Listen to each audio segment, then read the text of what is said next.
There we go. No intro, because why would anything go right on the show today, everybody? Hello. Welcome back to another episode of the Movie Nights Roundtable Live. It has been a fucking day, everybody. As you can tell, right off the bat, Nicholas Ericchio is not here. That was not the intention for tonight. Essentially, every single time we tried to start the show. So let me back it up. The show was originally going to go on at 9, which is where it usually happens, Fridays at 9. And then I had a family situation come up where I would have a hard out at around 10. So I said, hey, I have a hard out at 10. Can we start at 8:30 to buy us some more time? And he was like, yeah, sure, let's start at 8:30. I get in here about 8:15. I start setting up the show, getting everything ready. Streamlabs just doesn't fucking work. Like, at all. It's not working at all. And we troubleshoot and try to figure this out for over an hour. Like, it got to like almost 9:30. And then it became, all right, the family thing I had to attend to happened earlier than 10. It happened now. And I'm like, all right, I'm going to go take care of this family thing. I'll just come back and do the show at night. I'll do it later, whatever, right? We tried. So here we are after several attempts, several screams. Guys, I'm so fucking mad. I don't even remember what the stories are. So I'm going to go through and find out together because everything else in my brain was just so angry about trying to get the show. But I really wanted to do the show. I haven't been here in 2 weeks. Where have I been, you may ask? Part of it was I was just recently at the Hollywood, Florida Film Festival for Quiver. It was the last stop on its festival run. If you don't know, Quiver is the short film that we recently made and is now streaming on Apple TV for purchase. Please go buy that. Thank you. Ended up winning Best Director of a Short Film, which was very cool. Very happy to do that. Awesome. And so that took some time, obviously. And also, my dog, Hendrix, is now the chair dog of BarkBox, which is very cool and very exciting. So I had to go, figure out some contract stuff with that, and figuring out travel for an upcoming event with that. So that's why it took a lot of time. We have Calixer in the chat here saying congrats on the win. Thank you, Calixer. I really, really appreciate it. He also adds, is this the end of movies as we know them? Oh, don't worry. We'll get to that title in just a minute. We'll get to all that. Don't you worry about that at all. So with that being said, guys, we do have a hell of a show for you. I know it's late on the East Coast, so I'm not going to sit here and waste everybody's time. I'm just going to go through what we had, what we planned for you, and give as much thought and attention to detail as I can. So, without further ado, let's dive into it. There's a couple of breaking news things that happen even before we get to the breaking news part of the PowerPoint, because these things happened as we were trying to get the show started the first time. We already had more news stories dropping, so I added them to the chat here. I really hope this works. Thank God.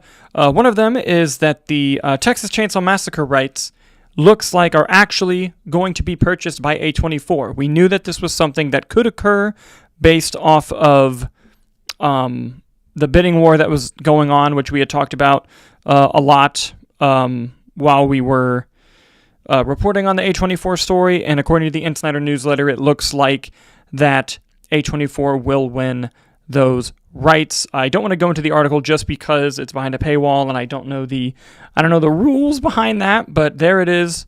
Looks like Texas Chainsaw is going to A24, and if you'll recall, that is the bid that came with Glenn Powell. Not long after Jeff Snyder posted this, Deadline confirmed it and said that Glenn Powell is actually developing a TV series for Texas Chainsaw, which is very interesting. It's very interesting. Why they would go the television route there. That seems prime for another theatrical film adaptation. Maybe it's part of the rights issues. I don't know. But interesting nonetheless. Another thing I wanted to point out before we get into the main topics here. Sean Astin has been elected to become the president of SAG-AFTRA. That's very cool. For those of you that don't know, SAG-AFTRA is the union for all working actors, essentially. Pretty much every movie and commercial you see with an actor, they're most likely a SAG or SAG-eligible actor. We covered a lot about SAG during the strikes a couple years ago on the show. And Sean Astin has been selected to be the new president, taking over from Fran Drescher. I think it's very exciting. He's From all accounts that I've heard, a wonderful guy, and I think he's going to do well and do what's right for actors, for them. I got that from Discussing Film on Twitter. Elixir in the live chat is saying he can't carry the SAG-AFTRA, but he can carry the actors. Excellent. Lord of the Rings poll. Excellent. Loved that. So yeah, I saw those right before the show went off the rails as we were trying to get it started, so there we go. Oh, and I forgot to mention, I don't know how I forgot this. This is very important. Nick did leave a message when we realized he couldn't be here. He wanted me to say, hold on, I have it here. Tell the audience that I've never liked them and to go fuck themselves. So there you go. There's that. By the way, for anyone in the live chat, I did have to readjust some audio levels. So if I sound low, high, let me know and I'll adjust as we go. Thank you. Anyway, breaking news. More of them. Forgot to go into the slideshow. That's embarrassing. There we go. Breaking news. SpongeBob voice. Listen, Nick, you can't just come into the live chat and say that I'm lying about your message when you know that that's true. You absolutely 100% know that that's true. Hang on, pull this up. Pull up the lies and deception, as he's calling them. You're being false. I read the correct message. Don't you worry. Of course I'm joking. Of course. Anyway, back to the good stuff. You may recall a few years ago, Michael Caine, legendary actor, stars in things for literally about 40 to 50 years of acting. You know his face, you know his voice. For my generation, he was Alfred in the Christian Bale, Christopher Nolan Batman films, the Dark Knight trilogy. He was also just a powerhouse when it came to any performance he stepped in. You know, everyone can do an impression. Everyone knows him. And he even worked with Nolan several times other than the Batman franchise in The Prestige. He was a voice cameo in Dunkirk. He worked with him all the time. But he retired not too long ago. I believe it was like 5 or 6 years ago. Because I remember he didn't come back for Oppenheimer around the same time as his retirement announcement. And that's what everyone kind of realized, like, oh shit, he's not kidding. He is retiring. That's crazy. And he is in his 90s also. So that's kind of, it makes sense as to why he's probably retiring. That tracks. However, he's back. Michael Caine is coming out of retirement. And no, it is not for Christopher Nolan. Absolutely not. It is for The Last Witch Hunter 2. Oh, God. Oh, it's for The Last Witch Hunter 2. For those of you who scrubbed that movie from your brain or are, young, unlike me, you're like, The Last Witch Hunter 2? What the fuck is The Last Witch Hunter 1? Well, it was quite the bad movie that came out, when did that come out? Like 2015-ish? It had to be like around there. Hold on. See, a smarter person would have had this ready to go. We're going to go to IMDb here. All reliable. And go to The Last Witch Hunter.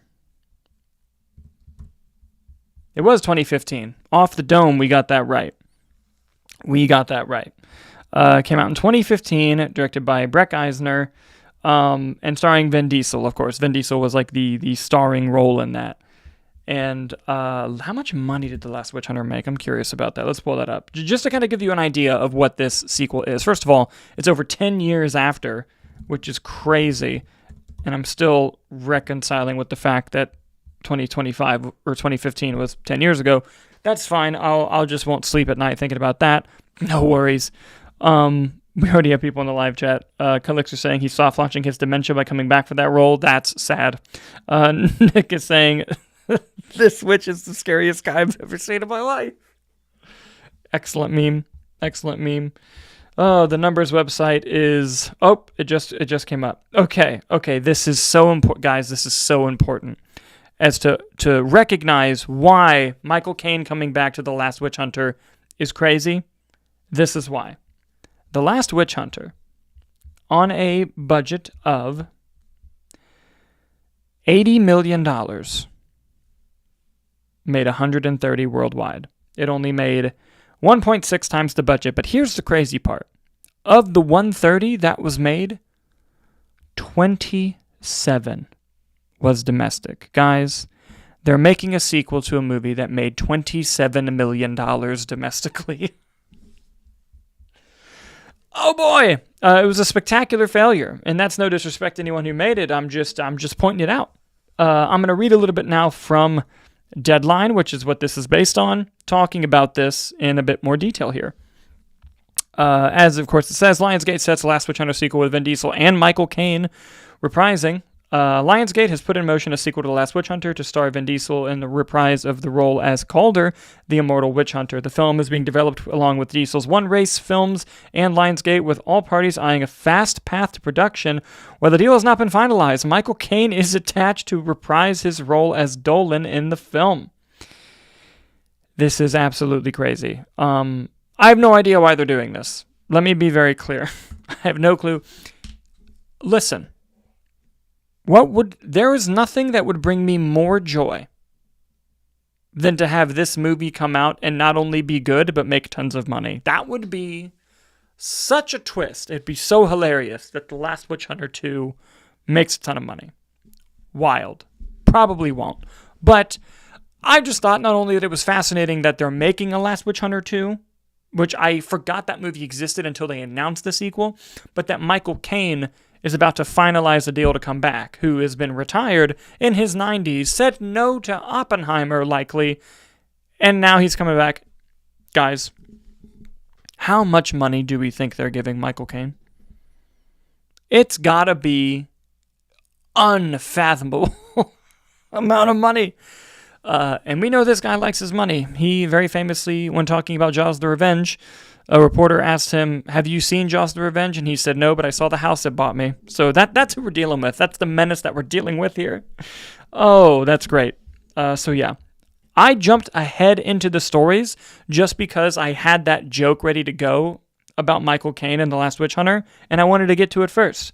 So guys, we have even more stuff to get to before we even get to more stories. I'm all over the place tonight, but that's okay. That's okay. We had some more breaking news for you, as I alluded to earlier. Let me pull it up here for you. There's the fish. The next Mario movie will be the Super Mario Galaxy movie. This was announced today at, I believe, a Nintendo convention, where, look, with how much money the first Mario movie made, it made over $1 billion. Like, obviously, they're going to do more.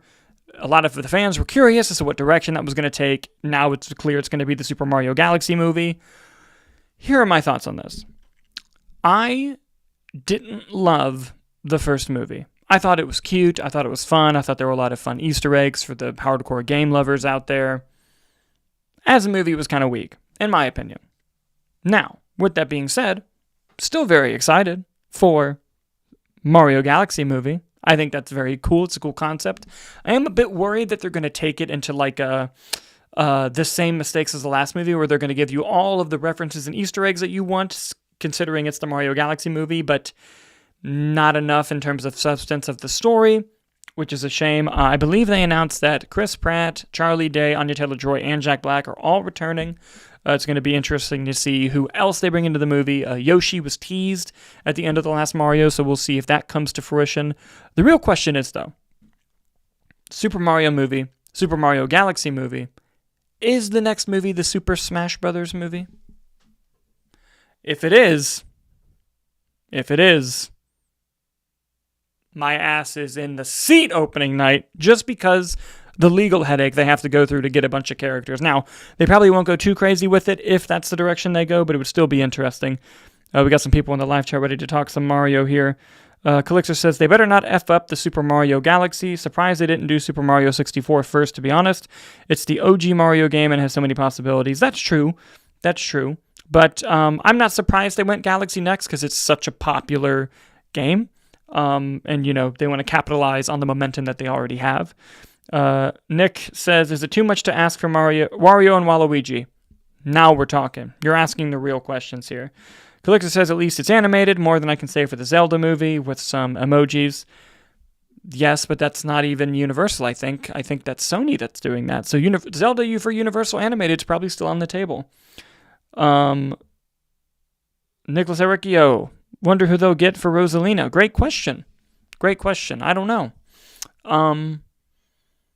Yeah, you would have thought from how my cadence from answering that I'd have an answer for you. I don't. I don't have anything to say other than I have no idea who they're going to do. But guys, what do you think is going to happen with the Super Mario Galaxy movie? Let us know in the comments as we move on to our next breaking news story, and that is this. We've reported for a long time about the Highlander reboot with Henry Cavill, joining the cast with Chad Stahelski director of the John Wick franchise. Well, unfortunately, according to several trades, production has been delayed and will not start into 2026 now because Henry Cavill has unfortunately, as I fix my goddamn battery, Henry Cavill has unfortunately injured himself on the set of, or in the prep, I should say. They're not even shooting. In the prep of it, he has injured himself. We're going to do some fun dead air here as I switch out this battery. Maybe I can switch to the intro. That should give me enough time. All right, here's a race. 20 seconds. Let's see if I can do this. Be right back.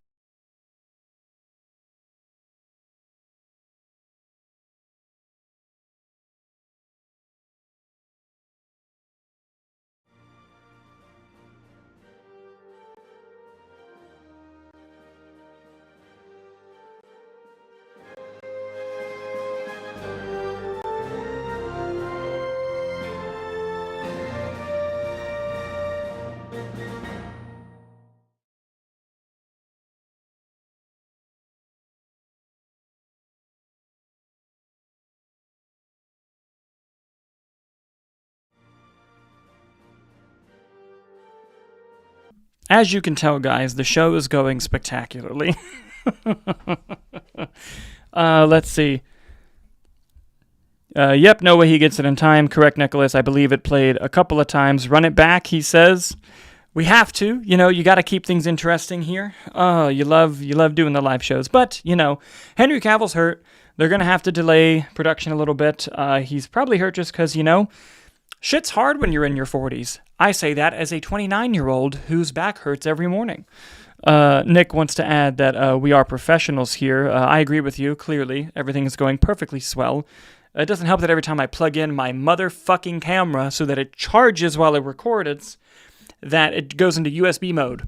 For some unspoken fucking reason, it goes into USB mode so it won't record or charge. Gotta love that. Still working on fixing that. Can't get a win? I agree. A very close person to me once said, you can't win them all, but you certainly can lose them all. And I think about that all the time. Anyway, guys, we're going to move on to some trailer thoughts here. Some very interesting trailer thoughts. A few trailers came out, hence the slideshow. Up first, we got to talk about this. This is Wake Up Dead Man, a Knives Out mystery. This is obviously the third film in the Knives Out franchise. It has already premiered at several film festivals. I think one mainly, but it's going to do more. It's getting a 2-week theatrical run, I think, 3-week theatrical run. And then will be on Netflix. This fucking movie looks awesome. The trailer was so good. Josh O'Connor, you can already tell Josh O'Connor's chemistry with Daniel Craig is going to be immaculate. The cast looks insane. I'm still wondering how they're going to explain Jeremy Renner being in the movie when they had the Renning hot sauce in Glass Onion, unless he just plays himself. That would be incredible if Jeremy Renner is playing himself in the movie. A lot of the reviews coming out of the festivals as well are saying that the movie's a lot darker, which is very interesting. As you can tell from any Rian Johnson movie, and specifically Knives Out movie, from the trailer, it looks great. The mystery seems interesting. The characters are zany. Daniel Craig is doing Benoit Blanc the way he does them, and it's going to be very exciting. That's going to be a lot of fun. Calitz are saying, we hate USB mode here. Yes, we fucking do. I need to figure out how to eradicate it forever. He also adds, life's a bitch and then you die. Sometimes life's a bitch and you keep on living. There you go. He asked Nick what he quoted. Nick has no idea. I will leave that to Nick to figure out. But guys, we got too many trailers to talk about, because next we're going to talk about Dust Bunny. This is a movie starring Mads Mikkelsen coming out. I watched the trailer right when it dropped, so I'm a bit fuzzy on it, but from what I can recall, it's essentially a movie about a guy who gets hired to take out the monster living in the closet or under the bed of a child. And he's like, this is easy money. I got this. We're going to go for it. And the movie happens, and turns out there are a lot of bad shit, mafia-type people running around. There better be a twist at the end of the movie that there's an actual monster. That would be incredible. Anyway, moving on to the next trailer. We have the trailer for Coyotes. This film stars Justin Long and Kate Bosworth. It looks like a very low-budget horror comedy film. I believe they're married in real life. And anyone who's watched this channel for any period of time knows, massive fucking fan of Justin Long. We mentioned on the show a couple weeks ago that the movie was being made. Turns out it was already made, and it will premiere at Fantastic Fest. And if you haven't seen the trailer, I highly recommend it. It looks very fun, very funny, very tongue-in-cheek, knows exactly what it is. There's even a great joke where because it's basically coyotes just attacking people, and there's a great joke where someone goes, it's like, you know that movie where all the birds just start attacking people out of nowhere, and it's just that the whole movie? And Justin Long goes, the birds? And they go, no, that's not it. I thought that was funny. So there's that one for you. Next, this trailer we got to talk about, The Rip. Official trailer for The Rip. The Rip is a crime movie. Hold on. The Rip is a crime movie starring Ben Affleck, Matt Damon, Kyle Chandler, Sasha Calle, a lot of other great names in there that my tired brain can't think of right now. It is directed by Joe Carnahan, who is awesome, and it's going to Netflix in January. They are trying to prevent dudes from rocking. What is this? Why is the Joe Carnahan, Ben Affleck, Matt Damon movie going to Netflix in January? I'm not a fan of that at all. With that being said, I watched the trailer. Very good. This looks like exactly my shit. They may prevent the dudes from rocking, but they are not preventing Joe Carnahan from rocking, and the movie looks excellent. I can't wait to watch it. Again, it'll probably just be like a dad movie, but alas, those tend to get me, and that's how life tends to be. So moving on to the main stories, I had already skipped over the Michael Caine story, just because I had to do it first. I was waiting to tell that joke, but you may not recognize this man. That is David F. Sandberg. David F. Sandberg is a filmmaker. He was famous for making the Lights Out short film, which then became the Lights Out feature. And then he made Shazam 2, and he just recently made the Until Dawn adaptation. He also made Annabelle Creation in the Conjuring franchise. Quite the filmmaker. I'm a fan of his. I haven't seen all the films I just told you about, but every film I've seen of his, I've either loved to enjoyed. I haven't seen Until Dawn yet. I've heard very mixed things about it. I know a lot of people who don't love it, but, it happens. It happens. But there's news with him. He's not going anywhere as a director because David F. Sandberg will direct a reboot, reimagining of the Amityville Horror. This comes to us from Deadline in an exclusive. Following his work on Screen Gems video game adaptation Until Dawn, David F. Sandberg has inked a deal to tackle another beloved genre property, as the director of the new Amityville horror movie in development at Amazon MGM Studios. And then it just goes to talk about all the people involved. Peter Safran's company is going to be involved as well. He was the producer of a lot of the Conjuring movies, and he's the co-CEO chairman of DC Studios now. Sandberg comes to the project after collaborating with the Safran company on projects like Annabelle Creation, which grossed over $300 million, and Shazam as well. Some crossover there with Safran on both fronts. The article then goes on to talk about, the Amityville horror and what it's based on and everything. Listen, I think this is wonderful news. As I mentioned earlier, I think that David F. Sandberg is a really interesting and great filmmaker. I think he gets a lot of flack for things that aren't necessarily his fault. Is Shazam 2 an incredible movie? No. Is it as good as the first one? Also no, but I didn't think it was a horrible movie. And I've since rewatched it since it was in theaters. It's an enjoyable, perfectly fun superhero movie. I don't think, it should have taken his career any worse or any better. But, for the people who give him shit on that, I think it's a bit undeserved. But I also think that he's made, better films like Annabelle Creation, like Lights Out. The Lights Out short film is fucking amazing. And by the way, he has a YouTube channel. He's called Pony Smasher on YouTube, where he does little filmmaking breakdowns and talks about things. And it's very interesting and very fun to watch. Also, just while I'm thinking about him, he did an interview with Chris Stuckman on Chris Stuckman's podcast, who's a famous movie reviewer, and he now has a film coming out called Shelby Oaks. But Chris Stuckman was basically asking him about various types of, stories in filmmaking and what it was like to go from making like a short film for Lights Out to being the director of a major studio movie. And David F. Sandberg very candidly talks about that process and talks about making the Lights Out and getting on there and having arguments with people who he didn't expect to have arguments with, like the cinematographer was giving him shit, and he was a new director on set, and he had to figure out like how to navigate that, how he was going to use the money and how much he was getting paid and how everything. It's a very, very interesting look behind the curtain on filmmaking. I highly recommend looking at Chris Stuckman's interview with David Sandberg, who's directing Amityville Horror, and I think will do a great job. With that said, you already know we had to talk about these guys.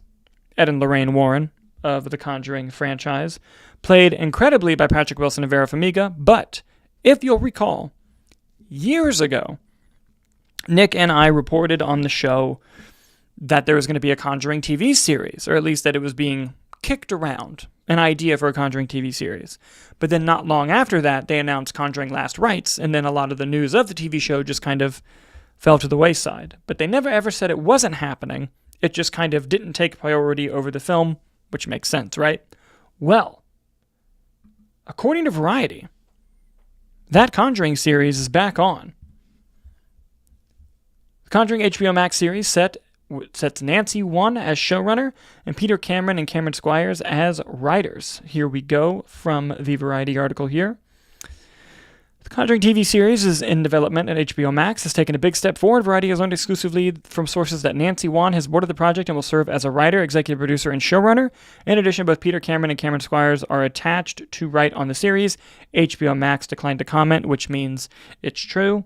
The show was first reported to be in development back in 2023. Like I mentioned, it was years ago when we talked about it. I think this is very interesting. And what I'm curious about is because there were also reports, I should point out, there were also reports in the trades going around that there's a Conjuring prequel in the works. I'm wondering if they're the same project. Honestly, I think it's something that could be a thing, but the reason why I bring that up is because mild spoilers for Conjuring The Last Rites for those that haven't seen it, but it's not, I'm not spoiling anything major, I promise. In the opening scene of the film, you see Ed and Lorraine Wilson, but played by younger actors in a flashback. And I thought the actors did a decent job. They embodied them well. They were kind of doing impressions a little bit, but you kind of have to in that scenario. But at the same time, when they were introduced, I thought to myself, oh, I wonder if, they wanted to keep making Conjuring stuff, especially after how much fucking money Conjuring made, which we're going to get into later. But if they could go prequel stories and just use these younger actors for that.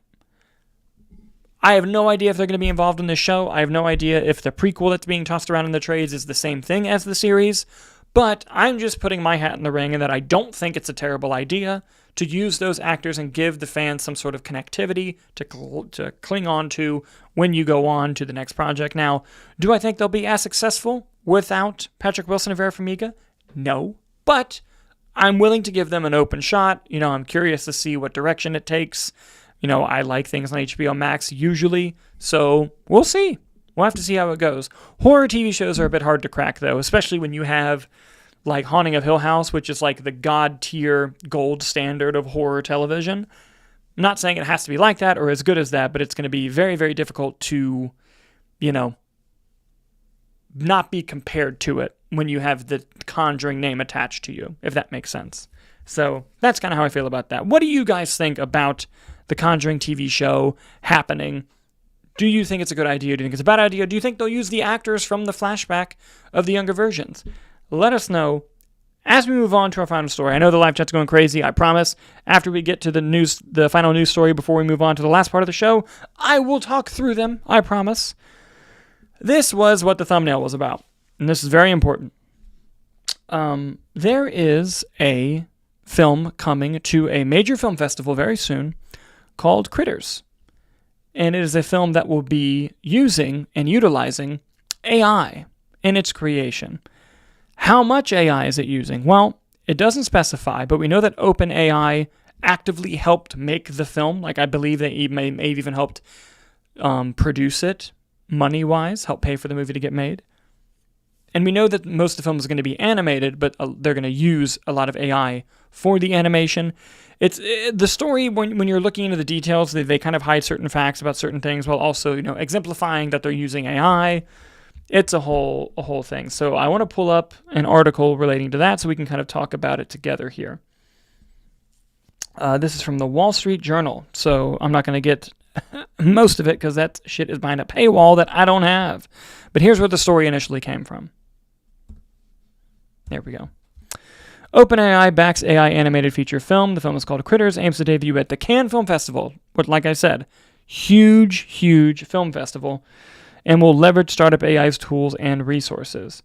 All I can see before it goes into the thing is they want to prove that generative AI can make movies faster and cheaper than Hollywood, and then it asks me to pay money that I'm not going to pay. But I did look into it a little bit more through some other sources and through aggregators who read the Wall Street Journal article, and essentially it boils down to this. A script was written by the writers of Paddington in Peru and some Paddington stuff for television, and another writer that might have also worked on some Paddington stuff, but the film has some decent screenwriters behind it. And I've seen some backlash towards them. To be fair, I don't know if they wrote the script knowing OpenAI was going to make the film, or if they were hired to write a script, they wrote it, and then it was taken to become this. I don't know. I have no idea. They obviously don't have interviews about it, so it's not like they can confirm or deny this at the time. It's very possible. It's very possible that they knew exactly what this was, they signed up for it, and now they have to deal with whatever consequences of that. But it is, if you're going to, I would hold off on, speaking your opinion on them until we know that fact. But here are my thoughts on this, and Calitzer brought it up, so I want to kind of talk about it. So, AI, in general, is a very interesting tool. And people who've watched me for a long time know how I feel about AI. They know what I'm getting to eventually. But I still want to talk about it. So, AI is a very interesting tool. It is a fucking horrible replacement. And during the strikes a couple years ago, what became very apparent is that a lot of studios tried to jump the gun on making AI a replacement for certain things involving artists. One thing in particular is they wanted to scan background actors and own their likeness permanently without residuals and plop them into scenes in whatever movies they own using AI to save money. Very fucked up thing to do. Also, there was some backlash with The Brutalist because they used AI on Adrian Brody's voice, but when you break it down, it was for like 3 sentences because the editor was Hungarian and thought his Hungarian accent wasn't fully correct. So he used an AI tool to do it because he couldn't afford to do it by hand because the hours were too long. It's a whole thing. That's not what we're talking about here. What we're talking about here is generative AI, meaning it's not something that's used as a tool. It's something that's used from someone basically putting in a prompt, asking it to create something from scratch and give it to you. Now, the Wall Street Journal article, which you eventually go down in, does show that the whole film is not going to be generative AI, but generative AI will be used in the film a lot. Again, very vague in how they're describing it. But here are my thoughts on this. Personally, I don't love this idea, but I will digress something later on. I'm not a big fan of generative AI. One, I just think it doesn't have a soul in it when you watch it. Like someone like me, I can clock a generative AI pretty quickly when I see it. And, it's not like a flex or anything. It's just something that you can tell based on how it makes you feel, because right now it's still a little bit uncanny. People don't exactly move quite right. Now, objects are getting more realistic and better, kind of like how it did with CGI, but it's still just off enough to where something feels wrong. And unlike traditional animation, whether it be hand-drawn or 3D modeled, where every frame is being crafted by a human being to express emotion and connect with an audience, AI can't do that. No matter how much you ask it to generate that, it just can't happen. So I don't like it, particularly because, one, I just think it's kind of dog shit from what I've seen, and I won't say which festival it was, but on Quiver's festival run, there was a short film that was entirely AI generated that played at one of the festival blocks. It was bad. And I don't mean that, disrespecting anybody who may be watching this. It was real, real bad. And I was very upset that it was even in the festival. But getting beyond that, getting to the big question of, is this the end of movies as we know it? I don't think so. No.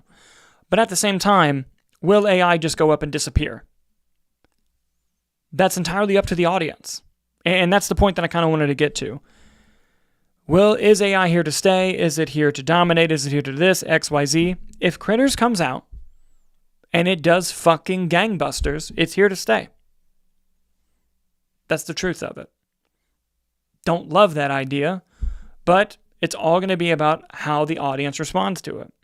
If it comes out and does horribly, it doesn't mean it's going to go away forever, but it's definitely going to give people some reevaluations. Like most things in tech, I don't know if anyone out there has ever worked with a tech bro or a tech department kind of thing, they always tend to get too excited about the newest thing when it's not ready. And I know that's a broad generalization, but I deal with it all the time in several jobs that I've had, where something gets introduced, they can't fucking wait to start using it. And then they start using it when it's not ready, and then it causes problems. And then it's like, hey, this could have been a really cool thing, but you did it too early, and you're hyping it up too much. And you're making it do something that it was never intended to do. And I don't think AI was ever intended to create art. I just don't.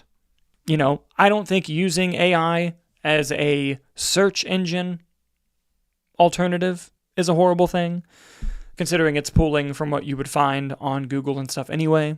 I don't think experimentation of using AI for hospitals, for research, for other things, like AI itself in general is not the enemy or anything like that, although there's a bunch of Terminator movies that like to say otherwise. I just don't think it has a place for artists in any real platform, really. And it's because of the lack of soul. Because even if it becomes a cool thing for a second, like 3D, this is a great example. I could see AI becoming like 3D movies, where was it the 50s or the 60s? I believe it was the 50s is when the first 3D boom happened. And it's because, ironically, movie theaters, you can look at the history of this, movie theaters were worried about the competition of televisions in homes as television became more popular. Because at first, all you could watch on TV was sports, and you couldn't watch that in the movie theater. But as television shows started occurring, movie theaters started sweating of like, what can we do to get people back in the theaters? And 3D became a thing. And for a couple years, 3D was fucking booming. Crazy. Everyone wanted to go watch the new 3D. But what happened, eventually the gimmick was up, where people realized, oh, I'm not really getting anything from the 3D other than the fact that it's 3D. I'm kind of done with this. And then 3D died. And it did not come back until the late 2000s, early 2010s. It had a little bit of a resurgence because of a movie called fucking Avatar that used it excellently. And then you have, a lot of the early Marvel movies started using it. Then you got this whole idea of post-conversion 3D, where it's not shot for 3D, but you post-convert it to 3D, which normally look like shit, even though that job was really hard to do as a VFX artist, and I feel bad for them.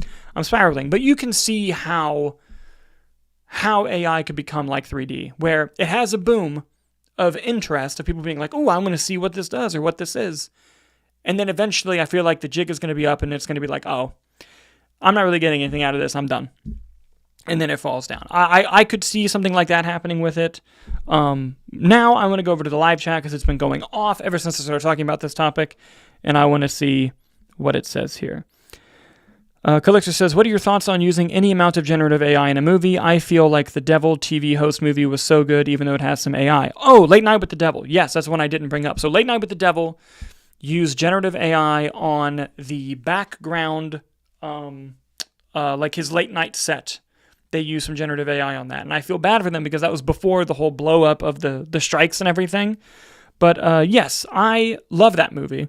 I don't love that they use generative AI, but I also think it was early enough that they didn't really know what it was and what it was doing and how it could hurt. So I kind of give that movie a bit of a pass, but I don't love the idea of it.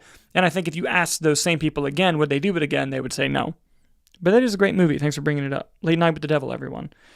Nick says, I can see the benefits of AI as a tool on the post-production process, like I mentioned, sound enhancement, some editing, etc. The movie Fall, this is a good example. The movie Fall used AI to change it from R to PG-13. It was considered a cool thing since it was before AI became a scary word. That's very, very true, Nick. Excellent point. There is a movie called Fall, where, doesn't it have the girl from Shazam in it, I think? I think it did. But it was an R-rated movie where these people were on a tie fucking thing and they were going to say fuck, shit, fuck as they were falling. But they wanted to make it PG-13. They didn't have the money, so they used AI to make the curse words go away. Interesting point. Again, that's not exactly generative. I think that's a bit different than AI. Because then it becomes, what permissions do you have? Is the person whose job it would have been to sound edit the movie the one doing it? And you're not replacing a department for it. Because you know there are people who are going to fucking, I don't need a sound editing department. I can just tell fucking AI to sound mix it properly. And fucking it's not going to be. Nick says, even the character designs for Critterz, you can tell that it just has AI polish on it. I agree. He also adds, very curious if they will make Critterz as the AI movie to the general audience. It seems that way. It also depends on how it does it can. Calitzer says it's going to get boycotted so hard, has to, or else people complaining about AI are just dummies. I think it will be boycotted to a point of filmmakers boycotting it. I don't know how seriously it'll be boycotted. The fact that it's being allowed into Cannes, you can argue the boycott should have started with Cannes saying no. That's kind of where it should have happened. The fact that it didn't, shame. Calixer goes, fun fact about Shazam, David Sandberg gave it a 0.5 star. That's funny and self-aware. I think he's being a bit tongue-in-cheek there. I'll say it. I like it. But yeah, the AI conversation, everyone knows I'm not a fan of generative AI for art and movies, because in my experience, and I'm not trying to shit on anybody, right?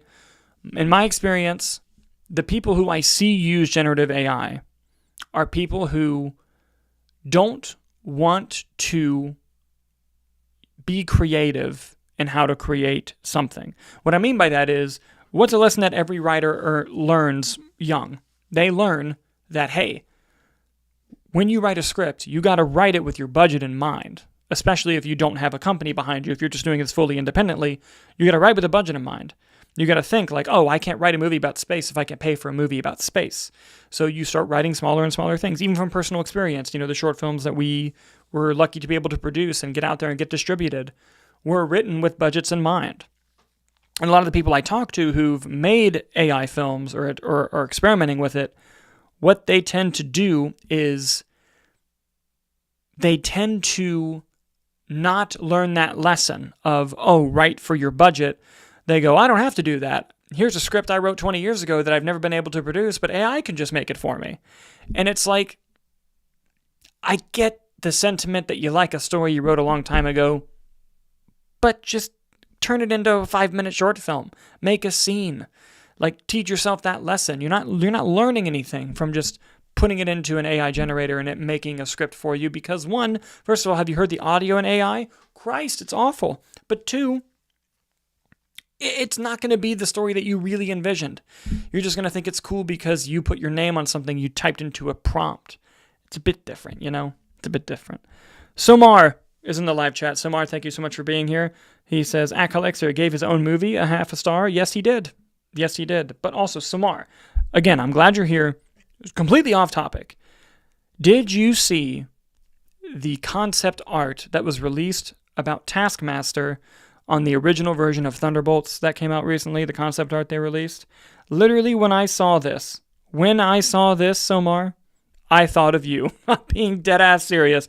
I even sent it to Nick and said, yo, I hope Somar sees this sick-ass Taskmaster outfit they were going to use originally in the movie. But yeah, guys, that'll do it for the AI topic of the story, but we have so many other things to go to here in our little PowerPoint. Let's get it going with the B-roll here. Let's see. Samar says, nope, dude. Gotta look up the Taskmaster concept art that came out recently. I think it was a week ago that it came out. It looks pretty sick. I think you'll love it. Let's see here. Going on to some B-roll here. Some other fun stories. Ryan Reynolds has finally confirmed that it was in fact him that leaked the Deadpool test footage way back in 2014 or 15 when that occurred. For those of you that don't know, Ryan Reynolds, when the first Deadpool movie was coming out, he tried to get it made ever since like 2009 when he did it for X-Men Origins Wolverine. Kept trying to get a Deadpool movie made. The leadership at Fox at that time was not about it, so they made test footage. They gave him some money. Him and director Tim Miller made like a test footage, fully CG little thing that you can find on YouTube, by the way, for free. And they were like, go see how it plays. And they made this test footage. They showed it to the Fox executives, and they still said, we're just not sure about it. And Ryan Reynolds and team thought to themselves, well, I think it's fucking good. And it suddenly leaked online. And for almost 10 years now, people have been asking Ryan Reynolds, was that you? And he's like, no, that's so illegal. I would never. I'm grateful to whoever did it because it made the movie happen, but blah, blah, blah. Because in reality, when that test footage leaked, the reaction online was so overwhelmingly positive that it got the movie greenlit. It's a true story. I think they even played it at Comic-Con the year it leaked, which is wild. But it's true. But Ryan Reynolds, in a recent interview, did officially confirm that it was him who leaked the test footage, which was probably obvious, but he had never really admitted it up until this point. So figured that'd be fun to bring up. Here's an interesting one. So The Rock, Dwayne Johnson, has been, rocking with one of the Safdie brothers for the film The Smashing Machine, but people have been noticing that he looks noticeably slimmer instead of the big rock that he typically is. Well, he's confirmed that he's working with Benny Safdie again, and the reason he's slimming down is because he's playing a role in the movie Lizard Music, which is an adaptation of a novel that I had never heard of until I heard of this story. And this shit sounds wild. It sounds crazy, but apparently he's slimming for a role in that. And I thought that was very interesting to hear. It's also good for his Oscar campaign. They're already hitting all the notes on the campaign of like, I was pigeonholed into blockbusters even though I was the one who helped greenlight and produce all of them. Okay, buddy, you're trying to win your Oscar. I get it, but you need to calm down a bit. We got to talk about this one.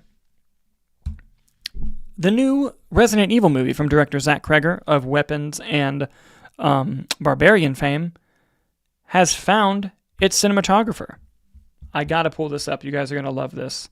The cinematographer of the new Resident Evil movie is going to be, I'm going to pronounce this so wrong and I apologize, Dariusz Wolski.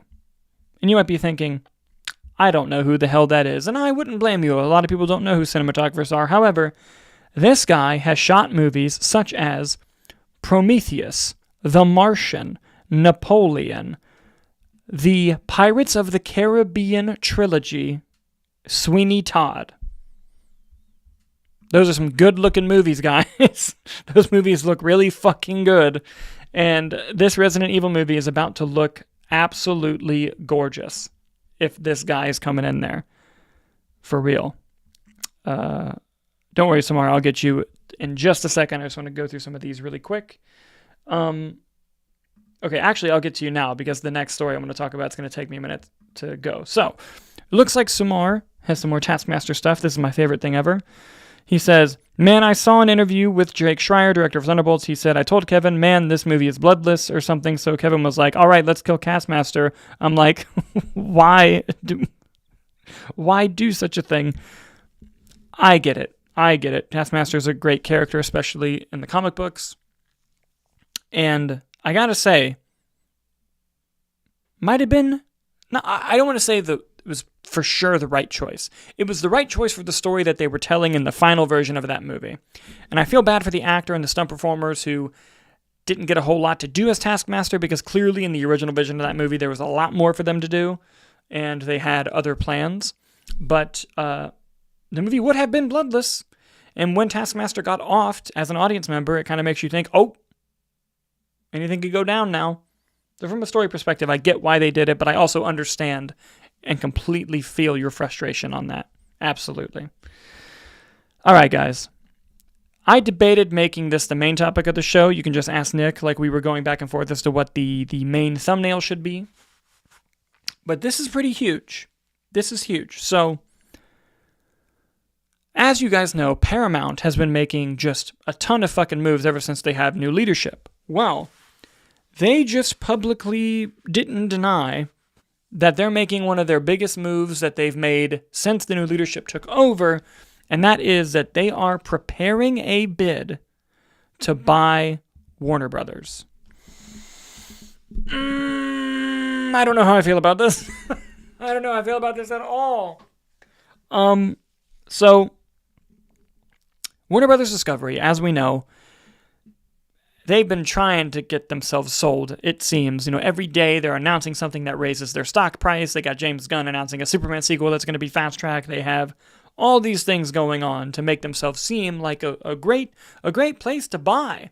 So much so that when they couldn't really find a buyer, and that when they realized David Zaslav probably couldn't flip it in time, they announced that they were going to split the company in half. Well, apparently this bid that Paramount is prepping to make next year includes everything that they want to buy. Now, that leads to an important discussion. Is this bad for the film industry?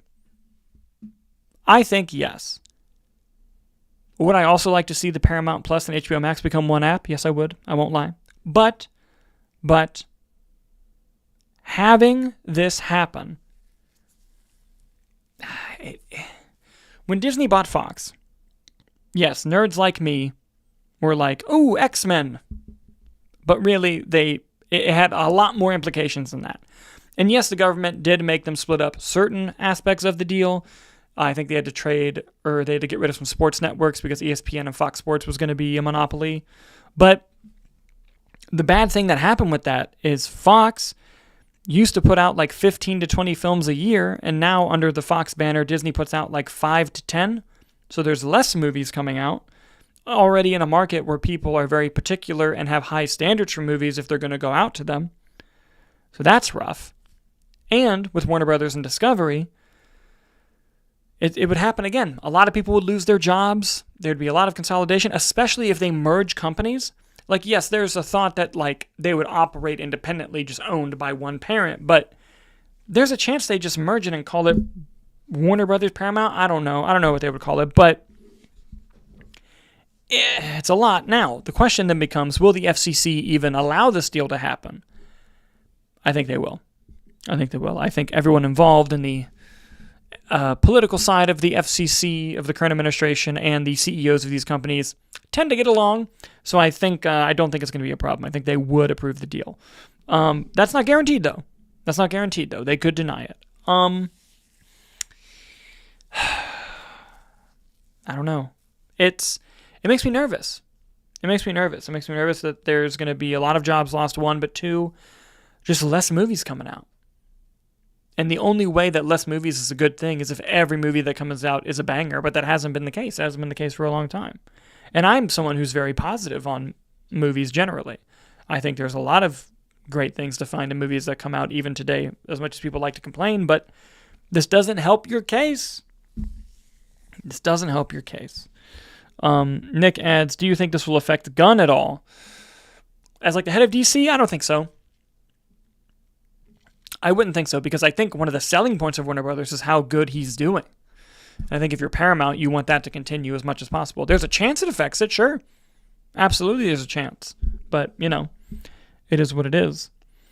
Somar adds, I don't know how to feel about this either. I'm with you. I'll go back to your other Taskmaster comment in a second, or your Thunderbolts comment in a second.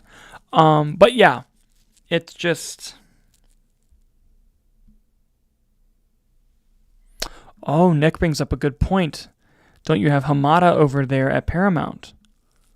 Oh, he did go to Paramount, didn't he? We reported on that. That's interesting.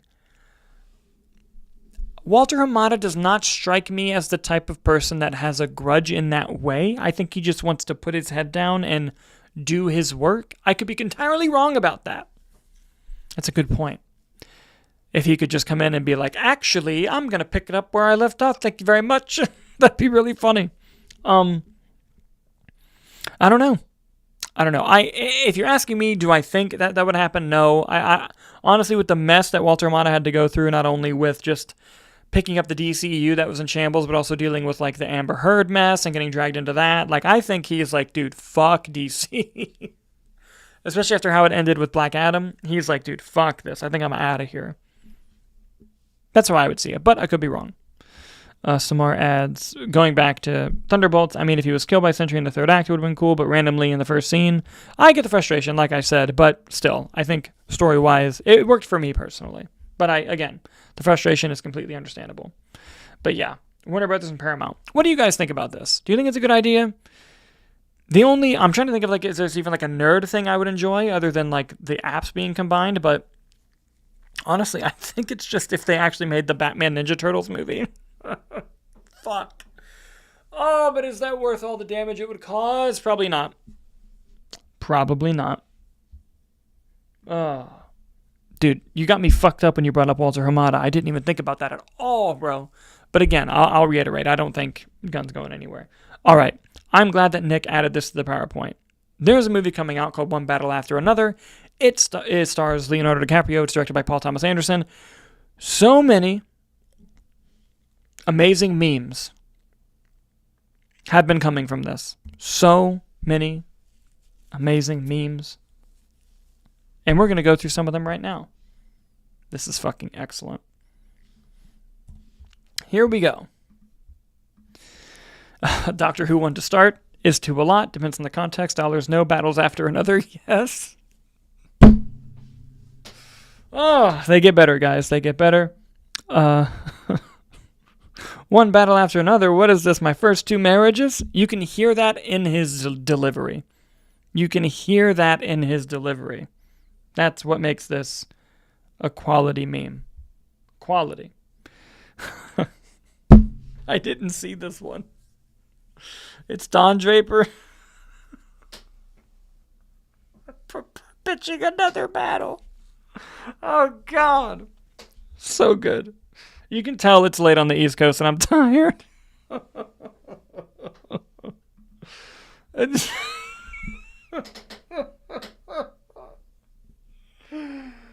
Oh, you got some WWE. Oh, Christ. It's so good. Simpsons.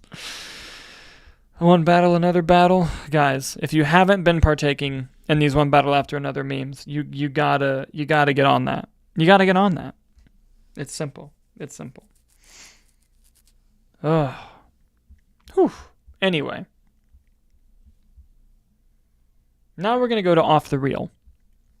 And I'm only going to do one of the questions just because I could probably talk about this for a long time, and I don't know how much longer this camera battery has. So here's what we're going to do.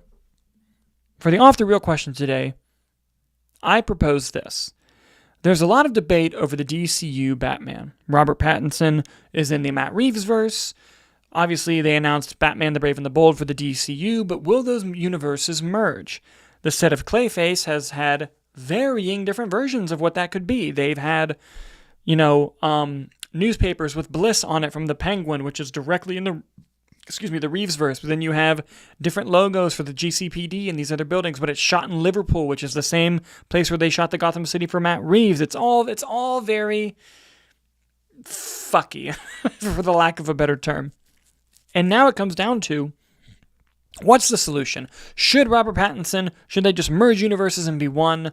Should they get a separate Batman entirely? Or third option that I'm going to propose. And I'm not saying that this is the best choice or the right choice, okay? I'm just saying I think this is a choice that we haven't considered that they might actually do. And that is this. Should Robert Pattinson play two different Batmen?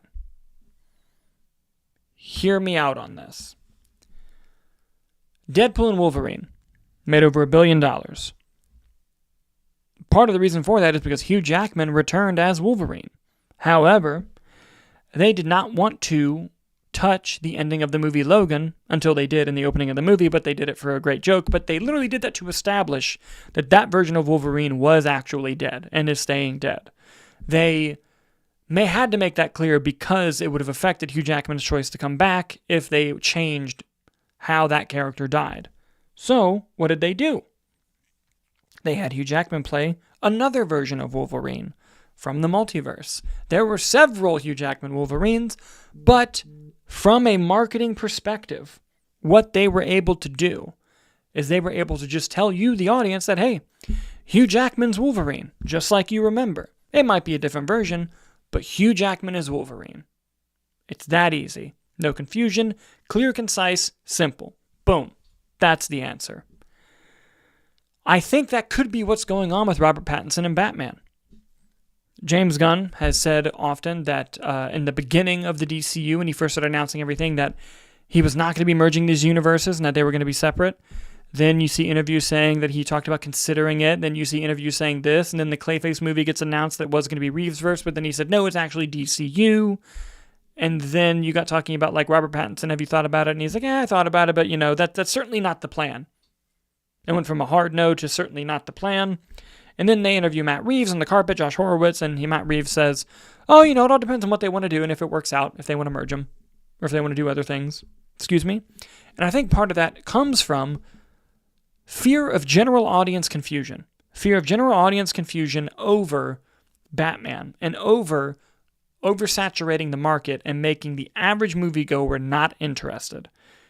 You have to understand, anyone who's watched this show, watch any movie show online, is in a bubble of not realizing what the general movie-going audience is like and feels. For example, I went to work when the Superman trailer came out. I was excited. I showed some coworkers, and I got, oh, I didn't know they were making a new Superman movie. That was news forever. Or, oh, Henry Cavill's not in it. What happened to him? They didn't even know that. Like, the general audience does not know these things. And you have the Flash problem, where there were several different Batmen in that one movie. And in that movie, did not make a lot of money. And was not very well received, which I think is a bit unfair. I like the movie. It looks like dog shit, but I like the movie. But it was confusing because you even had Pattinson being released before that movie that had 3 other Batmen in it. So what do we think the answer could be?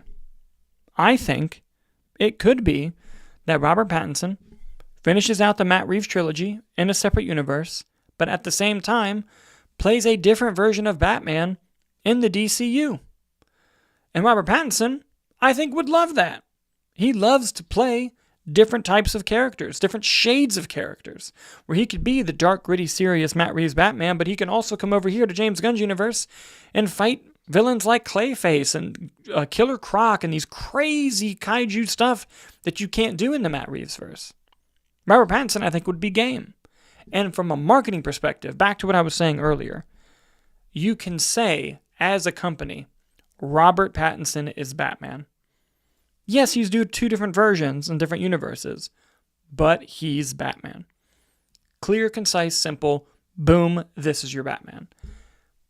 I think it could help with audience confusion. Now, they might get to a movie and go, oh, how is this connected to that movie? And then they find out it doesn't matter. But at least it gets them in the seat. And that's the problem that, they don't want to have. It's a problem they don't want to have. Let's see. Samar says, I think people are anticipating a new Batman, so if they announce, they'll probably be pissed if it is Pattinson more than when they got pissed at Affleck cast as Batman, which I should have never gotten pissed about because Affleck was an incredible Batman, in my opinion.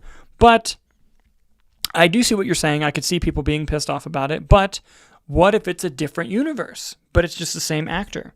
Like, what if they make this Clayface movie, and while we're watching the movie, it's so clear that this is not set in the Matt Reeves verse. Like, this is a DCU, completely different Batman, but then Robert Pattinson shows up, but he's in, like, the gray and blue comic booky Batman suit doing a completely different take on the character that he's doing in the Matt Reeves verse. And then when the Batman Part 2 comes out, you have both versions, but they're the same guy. So marketing-wise, you can say Robert Pattinson is Batman. I think that's easy. I think it's easier to do. I'm just saying it's a possibility that we haven't considered. Again, not saying it's the definitive right answer, but I do think it's an interesting one. With that, guys, what do you think? Do you think that Robert Pattinson could play two different versions of Batman? How do you think they're going to handle it? Let us know in the comments as we move on to the box office. Couldn't wait to get to this. Nick did predictions last week because I was not here, and here they are. He got 4 out of 5. 1 through 4, correct. 5th, not correct, but that's okay because we have to go to the actual results themselves. Let's pull up the box office here from last week, and it goes as follows. Excuse me. Conjuring Last Rites came in first place, making $84 million in its opening weekend. It fucking doubled its projection number.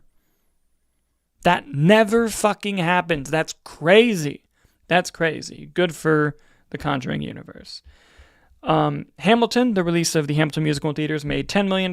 Weapons made $5.2 in its 5th weekend. Freakier Friday made $3.8 in its 5th weekend. And Caught Stealing made 5th in its 2nd weekend, making $3.1 million. Now, let's dive into some of the numbers more specifically, shall we?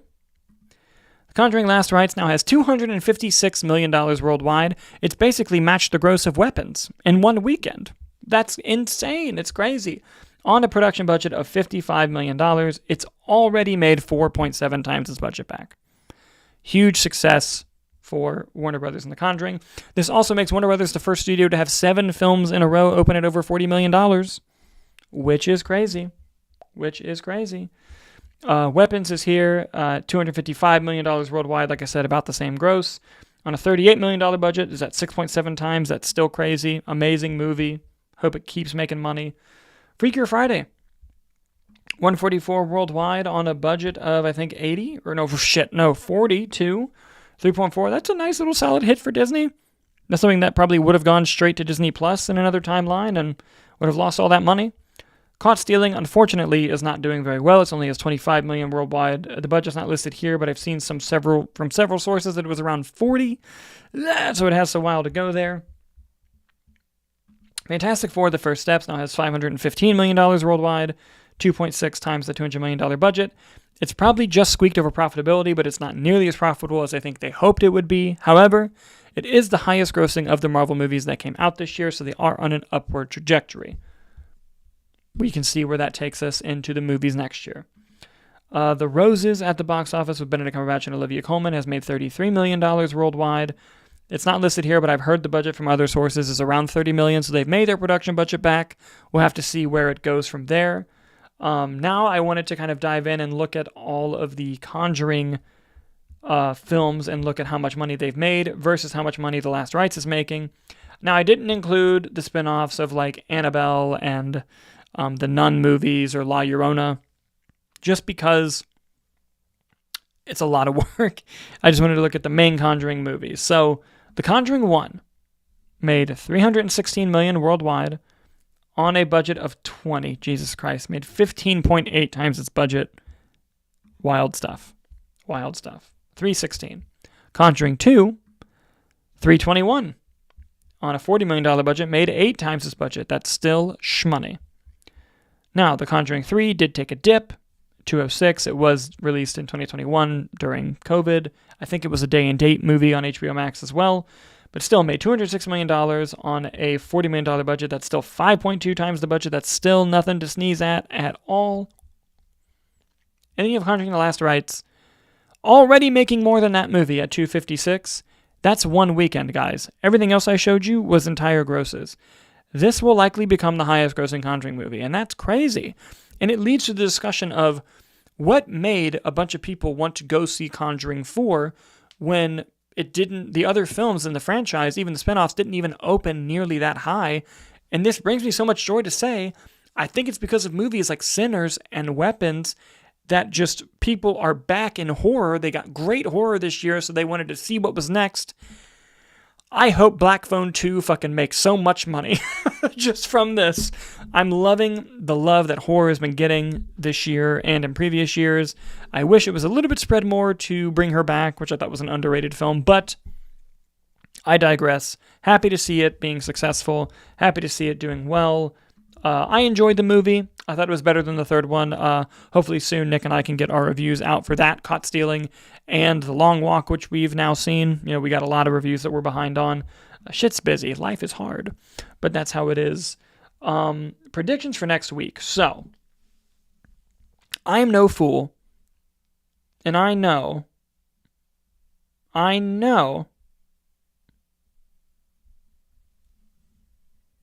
that Demon Slayer is going to come in number 1.